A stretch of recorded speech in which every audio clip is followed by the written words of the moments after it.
मैं बताना चाहता हूँ, मोरक्को बहुत छोटा सा देश है, लेकिन जब ब्राजील को हराया तो शायद ब्राजील ने कभी सपने में भी नहीं सोचा होगा कि मोरक्को से हम हार जाएंगे। मेसी की अर्जेंटीना को जब सऊदी अरब ने हराया तो अर्जेंटीना ने कभी सोचा भी नहीं होगा कि सऊदी अरेबिया हमें इस तरह से हरा सकता है करके। लेकिन ये दोनों टीम्स, चाहे वो मोरक्को हो या सऊदी अरेबिया, जब मैदान में उतरे होंगे, उन्होंने पिछले 5 सालों से लगातार मेहनत कर रहे हैं ये सोचकर कि हम उतरेंगे तो हम जीतेंगे करके। हमें 135 करोड़ की आबादी वाले देश के अंदर हम लोग क्या कर रहे थे उस वक्त? हम टेलीविजन के सामने बैठे हुए थे और हम ताली बजा रहे थे। खिलाड़ी कोई और था मैदान के अंदर, लेकिन हम खुश हो रहे थे कि देखिए कितना अच्छा गेम हो रहा है करके। उसमें हमें अफसोस इस बात का होना चाहिए कि 135 करोड़ की आबादी वाले देश के अंदर हमने 11 फुटबॉल खिलाड़ियों को तैयार नहीं किया। उस दिन सारे देश ने इस बात का चिंतन किया और हमने भी सोचा, यकीनन आपने भी सोचा होगा कि कहीं ना कहीं कुछ हमारी खेल नीतियों के अंदर कुछ बदलाव लाने की जरूरत है, वरना 135 करोड़ देश की आबादी अगर हम एक टीम तैयार नहीं कर रहे हैं तो कुछ ना कुछ कहीं ना कहीं गलत हो रहा है। इस बात का एहसास हुआ है और शायद वही एहसास को लेकर आज हम सभी लोग यहाँ पर इकट्ठा हुए हैं।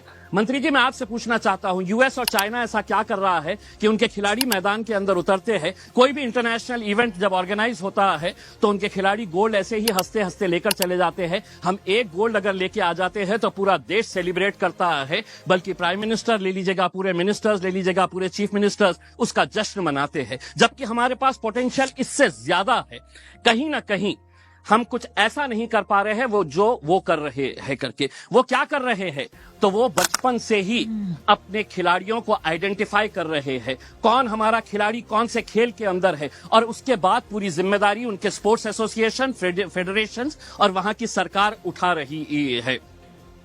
हमें मंत्री जी हमारे शॉर्ट टर्म गोल्स और हमारे लॉन्ग टर्म टारगेट्स क्या होने चाहिए, इसको आइडेंटिफाई करने की जरूरत है। मंत्री जी, मैं आपसे अनुरोध करना चाहूंगा, एक सर्वे करवाइएगा पूरे देश के अंदर कि कितने ऐसे स्कूल से है कि जहां पर स्पोर्ट्स टीचर्स मौजूद है।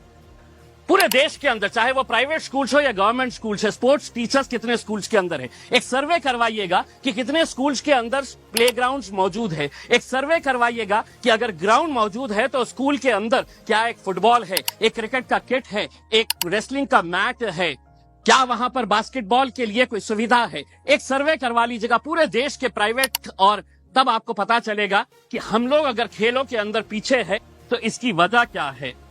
अध्यक्ष महोदय, मैं आपसे के जरिए मंत्री जी से यह अनुरोध करना चाहूंगा, 75 साल देश के आजादी के हो गए हैं, हम वैसे भी करोड़ों रुपया ऐसे वैसे कामों के ऊपर खर्च कर रहे हैं। मंत्री जी ये जिम्मा उठाइएगा कि 75 साल देश की आजादी के मौके के ऊपर हम हर स्कूल को एक स्पोर्ट्स किट प्रोवाइड करेंगे, जिसके अंदर एक फुटबॉल रहेगा, एक रेसलिंग का मैट रहेगा, एक बैडमिंटन के लिए, वॉलीबॉल के लिए जो नेट लगता है वो रहेगा। अध्यक्ष महोदय, एक मिनट, मैं सिर्फ सुझाव दे रहा हूं, और उसके ऊपर लिखिएगा कि अगर खेलेगा इंडिया तो जीतेगा इंडिया। उसके ऊपर आपकी तस्वीर लगाइए, आदरणीय पंत प्रधान जी की तस्वीर लगाइए, और एक 75 साल का तोहफा बोल के देश के तमाम स्कूल्स को आप ये दीजिएगा। हर राज्य के अंदर 4 कम से कम स्पोर्ट्स यूनिवर्सिटीज होनी चाहिए। मेरे शहर के अंदर थी, पूना वालों ने उठाकर उसे पूना लेकर चले गए।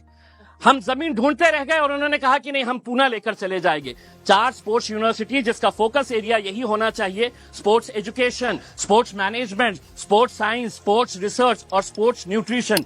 मैं मंत्री जी आपको बताना चाहता हूं, औरंगाबाद के अंदर एक स्पोर्ट्स अथॉरिटी ऑफ इंडिया का साई का एक्सीलेंसी सेंटर है। आज तक करोड़ों रुपया आपने खर्च किए हैं उसके ऊपर, लेकिन कोई भी एक इंटरनेशनल लेवल का वहां पे इवेंट ऑर्गेनाइज नहीं किया गया है। आप खेलो इंडिया के जरिए आप अंडर 17 के टैलेंट को आप आइडेंटिफाई करते हैं, हम उसका स्वागत करते हैं। उसी तर्ज के ऊपर अगर स्कूल गेम्स फेडरेशन, अध्यक्ष सिर्फ एक minute, school games federation of India को यह जिम्मेदारी देते हैं कि आप अंडर 14 के जितने भी टैलेंट है उसको आइडेंटिफाई करिएगा। दूसरा, सबसे जाते जाते सिर्फ ये कहना चाहूंगा, भारतीय जनता पार्टी के एक एमपी है बृजभूषण सिंह जी, वो खुद एक पहलवान है। अगर वो रेसलिंग फेडरेशन ऑफ इंडिया के प्रेसिडेंट है तो हम उसका स्वागत करते हैं, लेकिन जिसने कभी जिंदगी में कोई एक गोल नहीं किया वो फुटबॉल एसोसिएशन का प्रेसिडेंट, जिसने कभी क्रिकेट बैट नहीं पकड़ा वो क्रिकेट एसोसिएशन का प्रेसिडेंट हो गया है। इसीलिए हम आपसे अनुरोध करेंगे, एक नियम बनाइए, राजनेताओं को खेलों से दूर रखिएगा, तब जाकर हमारे खिलाड़ी